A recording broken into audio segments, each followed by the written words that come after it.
ഈ തറവാട്ടില് തത്തി കളിച്ചൊരു പൊൻസൂര്യൻ തെല്ലു തെക്കേ പൂറത്തെ മുറ്റത്ത് 6 അടി മണ്ണിലുറങ്ങയല്ലോ.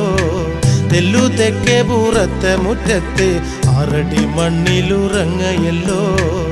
നേരെ പടിഞ്ഞാറ് സൂര്യൻ തന്നെ മറയുന്ന സൂര്യൻ ഇന്നലെ ഈ തറവാട്ടില് തത്തി കളിച്ചൊരു പൊൻസൂര്യൻ തെല്ലു തെക്കേ പൂറത്തെ മുറ്റത്ത് 6 അടി മണ്ണിലുറങ്ങയല്ലോ.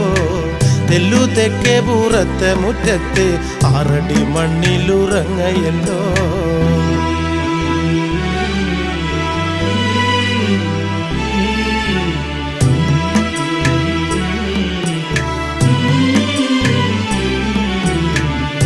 ഏതോരു കർക്കിടരാവ് ഉണ്ണാതുറങ്ങുന്ന രാവ് അന്നല്ല